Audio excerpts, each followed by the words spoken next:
And I would actually say that members of Parliament are not politicians. How can you say that, Richard? What a crazy statement. Well, what is politics? Politics is the discussion of things which bring about real change in the world. And I mean real change. Our politicians don't discuss things that bring about any change. And I'm going to illustrate this.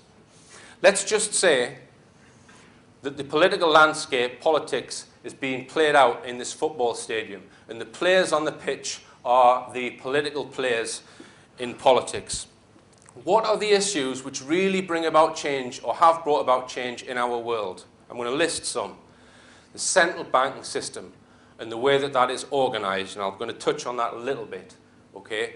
Politicians have got no say over how the Bank of England is controlled and central banks in general and how money is created.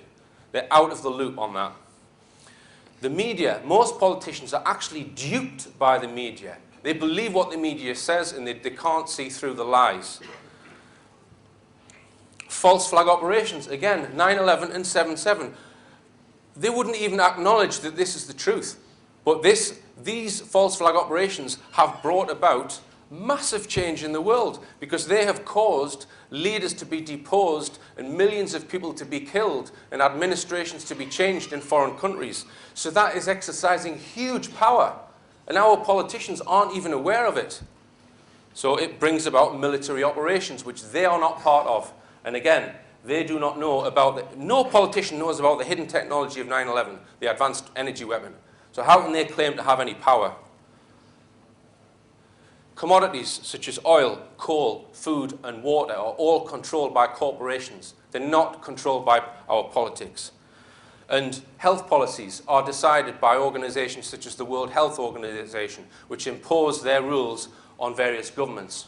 Now, if you look at my picture here, there's a little football pitch outside, a five-a-side pitch with some kids playing on it, jumpers for goalposts. That's our parliament, all right? That's the power that they have. Because let's just list the sort of things that they argue about and make decisions on. Are we going to have 17.5% VAT or 20% VAT this year? Are we going to increase defence by 1% or reduce education by 2%? Does it matter?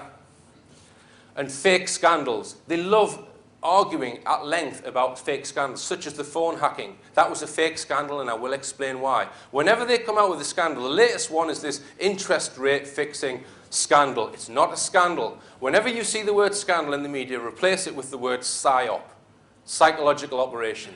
It's all planned from start to finish. But the MPs get whipped up in these fake scandals and spend their time debating it. So they have no power. It is pretend power. Most people think that they have power, but they don't. And I think most people in their souls, they know that no matter which party they vote for, there's no change. So they actually kind of know they don't have power, but they're not aware of these issues that I mentioned in the football stadium there. Now, because it's fake power, they have to have more prostitutes in suits to sell that fake power to the public, like this man here. He has to sex up, oh, this politician said this, politician said that, and make people think that this is real power, when it isn't. If only he'd been in my class at school. Okay. Now, I'm going to just very briefly talk about money, because money does control people's lives. Most of the major decisions you make are controlled by how much money you've got. Now, I'm just going to make this very simple because there's so much wind. You know, windbags talk about money on the TV and they always miss the point. And I'm going to try and make it as simple as possible what's wrong with the monetary system in our world. Let's just imagine that all of the monetary centres, shall we say, are football teams in a league. So you've got the banks, you've got the government, you've got private industry, you've got individuals, you've got maybe public organisations such as the health service. And each of them is a football team trying to get money, okay? The bank's team, their home ground, is on an angle of 30 degrees like that, and they're always allowed to kick downhill. And not only that, their goal is a quarter of the size of everyone else's, right? So they win every match, and they get all the money, okay? They win all the time, they win every time, and everyone scratches their head and they say things like, well, I know, let's stop the players' bonuses. We need to knock those bonuses on the head. Because that's what they say, isn't it? We've got to stop the bankers' bonuses. Is that going to solve the problem? Because the club's still going to be rich because it's winning all the games. That's not the problem. That's not the solution. What is the solution to that problem? The solution to that problem is to level the playing field, right? But the problem, and make the goal the right size. But the problem is that most people don't understand how to make that playing field level. And this is how they get away with it. Now, I'm going to list 3 things that would make that playing field level that you will never see discussed on mainstream television, because the people who control the banks also control the television. And here's the 3 things. Firstly, a sovereign government with sovereign currency is impossible for it to be in debt. If it is in debt to an outside entity, then it is not the government.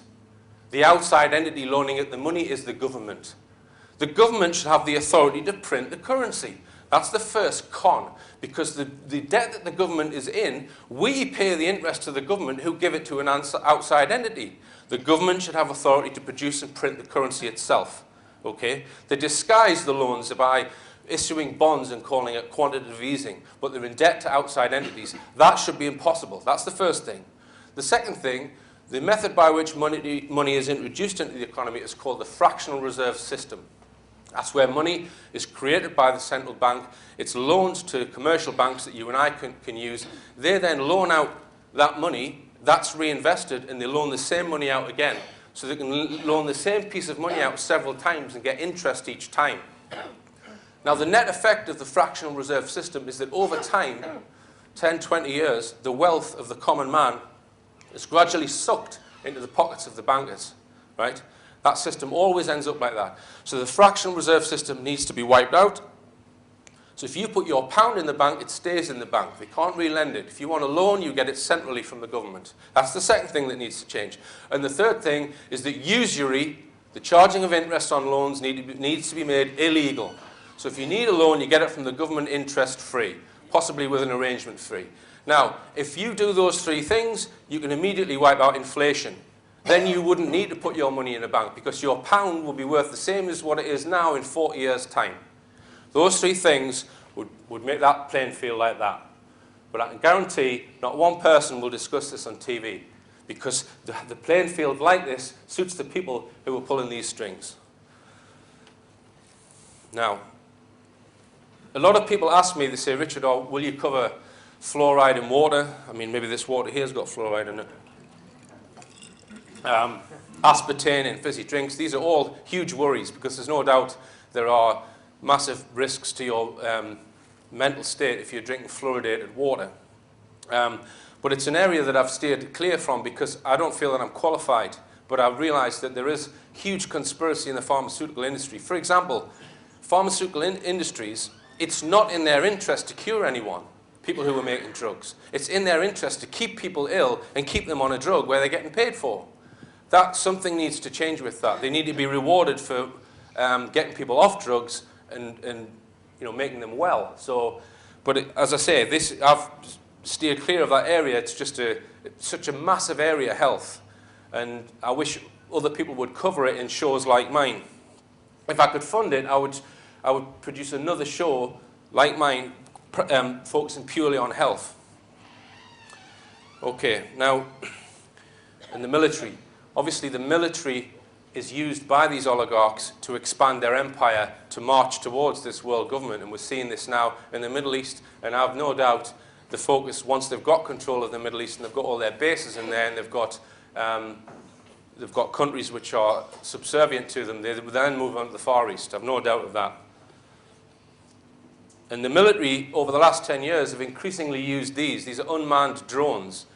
They're bombing the shit out of Pakistan with them. I don't know why. I don't know what Pakistan's done, but they are. They're killing hundreds of innocent villagers with these unmanned drones. And they're controlled by people thousands of miles away, sitting in an airbase, drinking hot cups of coffee, and they go and have their dinner, and then they go and kill another village. It's absolutely crazy. But they're trying to bring in legislation to put these drones in our skies. And the excuse that they're using is that we need it for CCTV security. They're going to try and pass that. And our prostitutes in suits will vote for it. And obviously the military have, I am convinced they have, covert technology that they used on 9/11, such as directed energy weapons. And it's anyone's guess as to what other technology that they're hiding. Okay, now, on to one of the main areas I'm going to talk about, which is the media. And of course, the media massively controls people's minds. Now, there are a number of methods that our media currently uses to trick people and to make it's perception management, essentially, make you think what they want them to think. One of the things that they use, I call it a phony bone of contention. So what this is they have a story that they create contention over. So there's an argument over something. And in the subtext of that story is a flawed assumption, which you automatically accept. I'll give you an example. This story here, betrayal of a 7/7 bomb victim. Born to British parents, married to a British housewife. This was in the Daily Mail the other day. A symbol of British courage, so why is he now facing deportation? So inside the paper there's a picture of this guy who was a victim of the London bombings with a bandage on his head and he's got blood on his face. And for some reason, I don't know what the reason is, they're deporting him for something. So it's trying to get you emotionally involved in this argument to say, isn't that terrible? He was a victim of 7/7 and we're deporting him, it's terrible. But what is the subtext of that story? The subtext of that story is 7/7 bombings were carried out by terrorists. So you accept that automatically if you get involved in that argument. So they do this very cleverly. They've probably just searched for that story or find someone who's having a hard time who was involved in 7/7 and put it on the front page. And then we can subconsciously remind people that 7/7 was a real event and it was carried out by terrorists without having to mention that specifically. There was a great one the other day. Anyone see the story about the Queen supposedly talking about Abu Hamza? So the argument with that was, ooh, should the Queen be talking about Abu Hamza? Or should the person have written the story or eavesdropped on her? When you're getting involved in that argument, what are you doing? You're accepting the fact that Abu Hamza is a dangerous terrorist. Now, Abu Hamza was very good pals with Rashid Aswat. You don't know who he was? He's an MI6 agent. Now, it wouldn't surprise me if Abu Hamza is as well, or some kind of controlled entity. But by having that argument with the Queen, you automatically accept. There was another one in the story in the press the other day. It was suicide bombers. Now, I'm very, very skeptical. Whenever they say there's a suicide bomber, I say, well, show me his leg and I'll believe it's a suicide bomber. Or show me his mother crying her eyes out. They never do, okay? And they were arguing over, someone said, oh, there was a teenager. It's terrible that they're so young. And then someone else says, no, he was 28 or something. So they're having an argument over how old the suicide bomber was. So what does your brain do when they're having that argument? It immediately goes, well, of course there's a suicide bomber.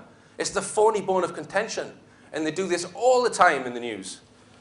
And this headline here, I actually think, I could be wrong here, but I think there's a possible subliminal in that headline. I'm just going to show you it. Bomb victim Kate. There's been several of these. A lot of them about Harry. You know, so this story on the right with Kate is completely unrelated to the 7/7 story, but they align the text with the person. So your eye, that goes into your subconscious. I don't know why they would want to put that there. I think they're possibly planning some false flag thing involving the royals so that William can then be catapulted. No, I'm not saying they're going to kill anyone, but it's some fake event which will catapult William to the position of king. Okay. The other thing that they do is what's called a media hit piece. So they can choose any person and make that person look like a prick if they want to. All right? So I've given an example here. Who do you think is probably the most honest, decent person in the UK? Anyone give me a name? Someone who you would never think anyone would write a negative story about. Yeah.